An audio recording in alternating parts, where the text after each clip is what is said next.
जय हिंद दोस्तों, हर एक को ये उम्मीद है कि आखिर ये पेंशन रिवीजन है ओआरओपी के अंतर्गत इसमें हमारी रैंक की यानी हमारी पर्सनल जो पेंशन है वो कितनी बढ़ेगी और उसका एरियर कितना मिलेगा। हर एक को इस बात की जिज्ञासा है।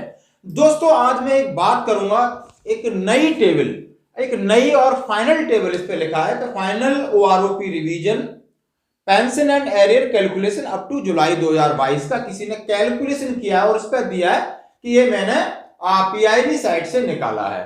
मतलब ये अथॉरिटीकेटेड बता रहे हैं, लेकिन आखिर में हमने इसका चेक किया क्या है, लेकिन हम इसके फैक्ट को चेक करते हैं कि ये कितनी रिलायबल है और इसने कितना बेसिक पे आपका फिक्स किया और कितना आपको डीए, कितना टोटल एरियर आपको मिलता है।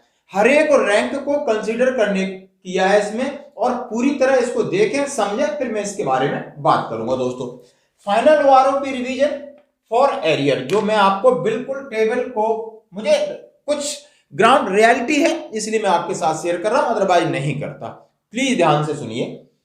सिपाही की इन्होंने बोला जो रैंक है इसमें सिपाही, एसीपी हवलदार, फिर नाइक और हवलदार। एसीपी हवलदार समझ सकते हो, कोई सिपाही है जिसने 16 से ज्यादा सर्विस किया है एसीपी हवलदार बन जाता है। नाइक है और हवलदार एक्टिंग रैंक है। हवलदार 16 साल का भी, 16 साल के बाद बनता है और कोई 18 साल का भी हो सकता है।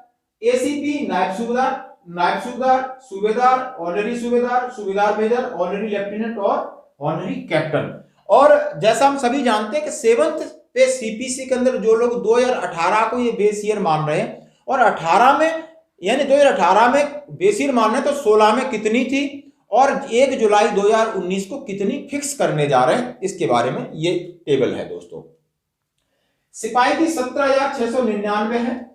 1 जुलाई 2019 को बढ़कर के इन्होंने बोला है, ये बिना ओआरओपी की इन्होंने देखा है कि 19,726 बनती है। और ओआरओपी का जब लाभ मिलता है, जब यहां से ओआरओपी का लाभ मिलेगा, ओआरओपी इसमें इंक्लूड करेंगे तो 20,394 और इन्होंने बोला एरियर इसका 87,000 मिलेगा सिपाही को। इस तरह बोला एरियर निकालने का तरीका है, एक्सेल पे ये दावा किया जा रहा है। हवलदार का 18,400, फिर 21,203 और फिक्स की 21,998 पे और 94,300 एरियर मिल रहा है एसीपी हवलदार का। और एसीपी से हवलदार से एक्टिंग हवलदार का कम है, जरा ये भी देखना। नायक का 18,427 और बढ़ाया 21,130 और 21,930 इसकी बेसिक फिक्स की और 1,14,000 नायक साहब को आपको एरियर मिल रहा है, ये ज्यादा है। हवलदार का 16 साल और हवलदार का 20,066 पे किया है, 21,782 पर इन्होंने रखा है इसको। बाद में जो लोग रिटायरी जा रहे हैं यहां तक, जुलाई 2019 के बाद जो रिटायरी है उनका यहां तक बढ़ा होगा और बढ़ने के बाद उन्होंने ओआरओपी लगाया तो 22,294, लेकिन एरियर इनका सिर्फ 70,000 दे रहे हैं। दोस्तों इसीलिए 16 साल वाला हवलदार है, 1 जनवरी 2016 को 20,066 थी और जब वो 1 जनवरी 2016 से इस पीरियड के बीच में रिटायर्ड होता है तब उसका इंक्रीमेंट लगा के जो भी बना होगा उसका आधा किया होगा तो 21,330 बनी।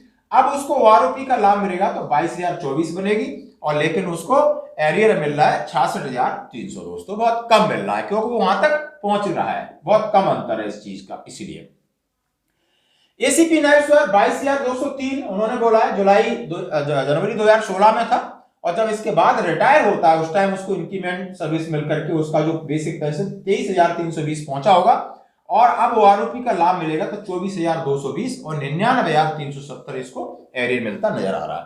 परमानेंट नायब सूबेदार की बात करूं, 1 जनवरी 2016 को 24,234 उसका मामला फिक्स हुआ था। अब वो इस पीरियड में आ रहा है, जुलाई 2019 के बाद आ रहा है तो 26,800 उसका मैक्सिमम हो सकता है। फिर इसको रिवाइज करते हैं अगेन ओआरओपी के अंदर तो 27,597 और 1,08,000 आपको एरियर मिल रहा है।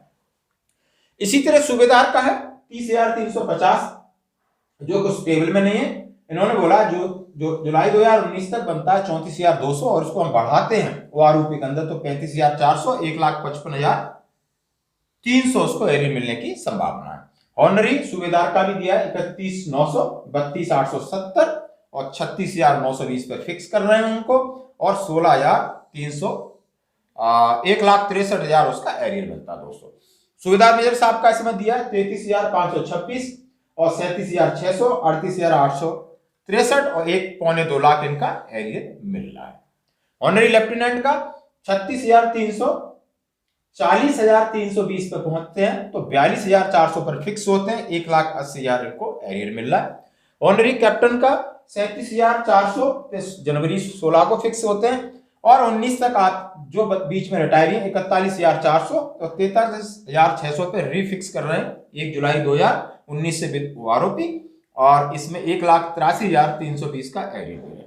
दोस्तों ये टेबल जो मैं आपके साथ शेयर कर रहा हूं ये है टेबल, आपके साथ पीडीएफ या मैं प्रिंट भेज रहा हूं, आप इसको समझें। लेकिन ये किसी भी गवर्नमेंट साइट पे नहीं है, ना ही ये एक्स सर्विसमैन वेलफेयर की साइट पे है, ना ये पीआईबी की साइट पे, ना ही मिनिस्ट्री ऑफ डिफेंस। ये दावा किया जा रहा है कि वहां से डाउनलोड किए, लेकिन मैंने देखा ऐसा नहीं है। ये है किसी की कैलकुलेशन है, किसी ने जो टेबल पीआईबी ने डाली थी उसी को आधार बनाकर इन्होंने अपना एक कैलकुलेशन किया है और इस कैलकुलेशन के साथ जो एरियर है काफी रिलायबल लग रहा है। बाकी बेसिक पेंशन उन्होंने बोला ये एरियर जो दिया है गवर्नमेंट ने तो सब बाकियों का ऐसे बनेगा और ये तरीका हो सकता है। इसको इतना ही समझे, अपने दिमाग में रखे कि हाँ इसके आसपास हो सकती है, टेंटेटिव, अभी तक इस बात की संभावना बनी हुई है, लेकिन यही सही है, यही फाइनल है। मैं इस चीज को डिनाई करता हूं, ये अभी कोई फाइनल नहीं है। फाइनल चीज अलग होगी, जो सर्कुलर 555 को रेफरेंस रखते हुए पूरी टेबल्स बनेगी, जारी होगी, हर एक इंडिविजुअल के खाते में पैसे आएगा, तब हम समझेंगे ये है मेरा फाइनल एरियर और ये है मेरी बेसिक पेंशन में बढ़ोतरी। धन्यवाद।